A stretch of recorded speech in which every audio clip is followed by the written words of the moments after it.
premier plan, Morgan. Allez, bonjour à tous, soyez les bienvenus pour l'édition 2009 du Salon de Francfort. Vous allez voir, on va vous gâter aux petits oignons, les amis.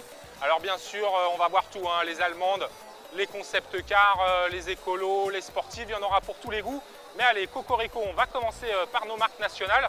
On se trouve actuellement sur le stand Citroën où j'ai rendez-vous avec Corentine Quignou. Salut Corentine. Bonjour Laurent. Alors Citroën présente pas mal de choses cette année à Francfort. Ouais, pas que Citroën, tous nos constructeurs nationaux sont vraiment pas venus les mains dans les poches. Ici chez Citroën, effectivement, il y a la DS3, il y a la C3. Mais vraiment là, on a des stars du salon, je pense, parmi les constructeurs français. Ouais, C3, DS3, il y a aussi Concept C-Revolt qui est une espèce d'hommage à notre Dodge national.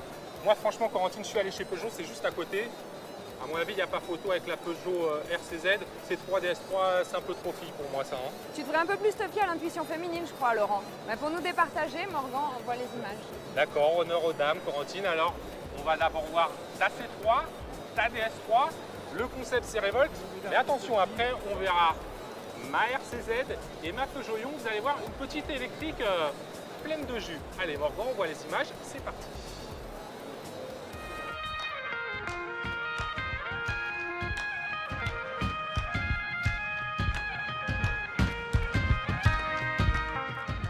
C'est sûr, le 5008 n'est peut-être pas la voiture la plus spectaculaire du stand Peugeot, pourtant c'est sans doute lui qui représente le plus gros enjeu commercial pour la marque dans les prochaines années. Ce monospace compact, très proche techniquement du crossover 3008 et donc de la berline 308, viendra épauler le Citroën Picasso dans l'offre PSA pour mettre à mal la suprématie du Renault Scénic. Arroy Beaulieu, chef de produit 5008. 5008 a tous les atouts d'un monospace compact, c'est-à-dire une position de conduite haute, une grande modularité et bien évidemment une convivialité impérative dans les monospaces compacts. Ce que nous proposons en plus, c'est une interprétation inédite du monospace. Tout d'abord, une ligne effilée, profilée et dynamique. Nous avons voulu privilégier l'aérodynamisme. Ensuite, une position de conduite digne d'une berline, c'est-à-dire que la position de conduite est identique à celle de 308. Le volant est incliné vers vous comme dans une berline. Et bien évidemment, une tenue de route à la Peugeot. C'est une offre complémentaire. Le monospace compact est plus petit que les monospaces classiques. Il fait à peu près 15 à 20 cm de moins.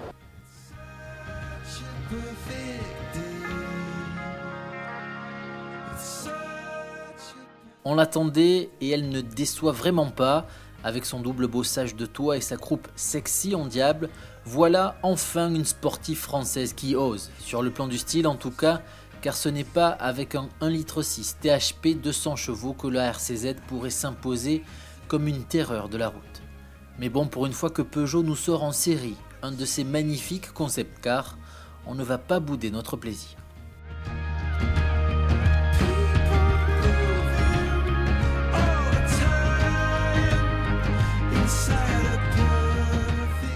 Vous vous rappelez de la Mitsubishi e-MiEV, cette citadine 4 places 100% électrique? Eh bien remplacez les 3 diamants par un lion sur la calandre et vous obtenez la Peugeot Ion.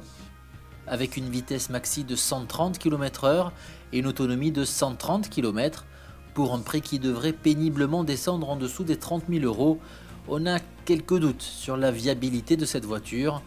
Peugeot aussi visiblement, pour la dénicher sur le stand il faut bien la chercher. L'avenir de l'électrique à Sochaux ressemblera sans doute davantage à la BB1. La plus grosse surprise parmi les concept cars français, c'est peut-être justement cette Peugeot BB1. Cette Lilliputienne 100% électrique parvient à accueillir jusqu'à 4 personnes dans 2,50 m, mieux qu'une Toyota IQ. Lionel Robert, responsable de la rubrique automobile de Paris Match. Je l'ai essayé il y a 3 jours, juste avant le salon en fait. D'accord, et ton sentiment alors sur ce BB1? C'est une petite révélation en fait. Tu es assis dans un scooter, donc dos très droit, position scooter, un guidon à la place d'un volant, donc un sentiment qui n'a strictement rien à voir avec celui d'une voiture. Alors le premier truc très original évidemment c'est la maniabilité. 7 mètres de diamètre de braquage, donc vraiment tu braques sur place, tu en fais ce que tu veux. Zéro bruit évidemment, tout électrique bien sûr. Sentiment d'espace aussi énorme avec la bulle là, qui te donne une impression d'habitabilité gigantesque alors que la voiture fait 2,50 m. C'est une vraie révélation et puis tu sens vraiment que c'est une voiture qui va faire date et à mon avis qui sera dans la rue d'ici 3 ans.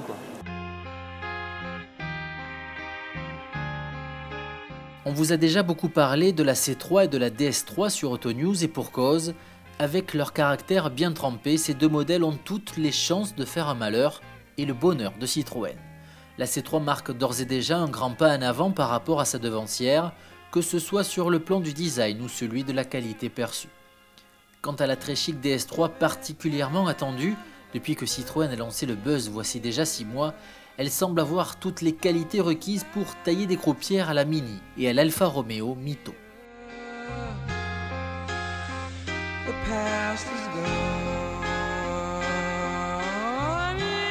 On attendait une DS4, Citroën a finalement sonné la révolte. On a eu un peu de mal à voir ce que pourrait préfigurer ce concept dans la gamme, mais il faut bien avouer que cet hommage à la mythique de Dutch a une sacrée bonne bouille. La jolie carrosserie violette du concept Révolte rappelle le style sportif façon manga de la GT by Citroën avec un habitacle encore plus improbable. Un peu futile tout ça, mais tellement sympa que Citroën aurait eu tort de nous en priver.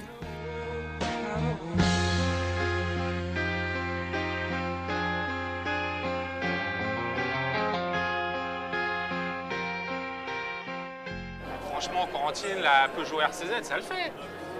Ouais, ça le fait, mais regarde cette DS3 là, à l'intérieur, l'extérieur, le design est superbe. La C3, elle est adorable. Ouais, c'est vrai, c'est deux charmantes citadines, notamment celle-là, plus premium, concurrent désigné de la Mini, voire de la Fiat 500. J'avoue, c'est vraiment pas mal. Après, moi, je trouve que ça fait un peu trop fille, un peu trop bobo, j'ai envie de dire. Allez, ce que je te propose, c'est d'aller chez Renault maintenant. Il y a une certaine fluence qui nous attend, fluence et fluence électrique. J'espère que ça va nous départager. On va voir, je reste sur mes positions, mais j'attends de voir. Ok, on part tout de suite chez Renault alors.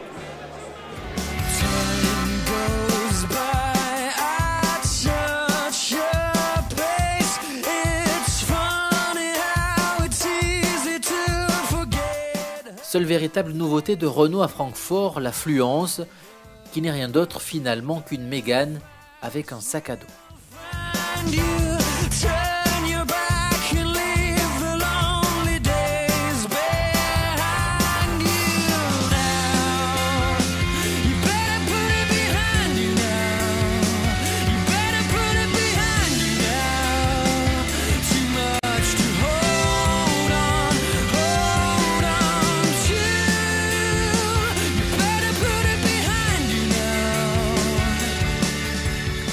Surtout à Francfort, Renault a mis les doigts dans la prise. Le constructeur aux losanges parie en effet sur le 100% électrique. Il a fait les choses en grand pour ce salon avec pas moins de 4 concepts Z2, la Twizy, une minuscule 2 places urbaine,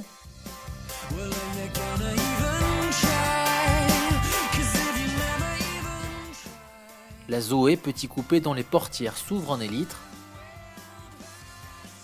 le Kangoo, dérivé électrique du Ludospace bien connu. Enfin une Fluence customisée et bien sûr elle aussi totalement électrique, la Fluence Z2.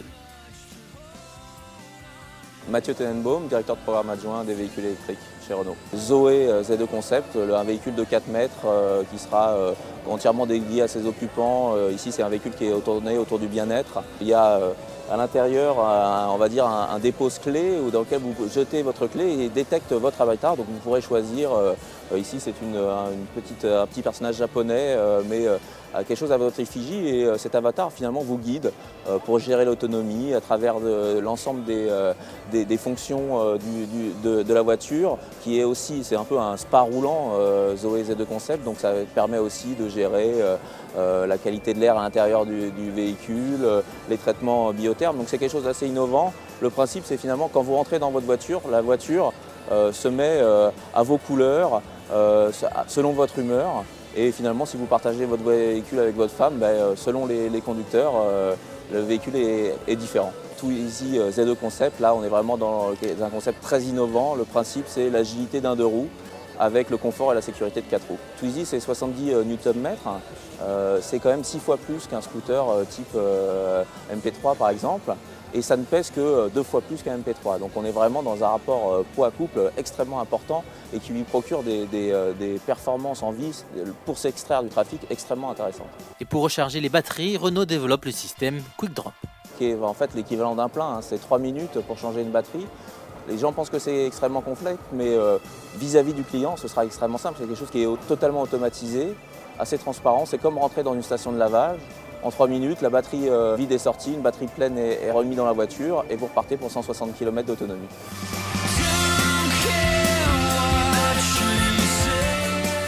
Alors franchement, Corentine, cette Renault Fluence, elle est quand même pas mal pour une familiale. Pour une familiale, elle est pas mal, ouais. Mais bon, personnellement, mes coups de cœur, ça reste chez Citroën. C3 et DS3 pour toi, définitivement. Ouais, c'est mes préférés. Bah écoute, ça se discute pas, hein, chacun ses goûts, j'ai envie de te dire. En tout cas, les françaises, on n'aura pas fini, on va y revenir dans les jours prochains. Là, on a mis le paquet sur les électriques et sur la Fluence.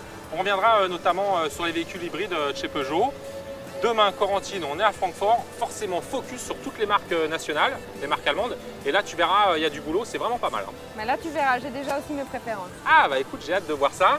Allez, je vous dis salut à tous, à demain, ciao. À demain. What's best for you?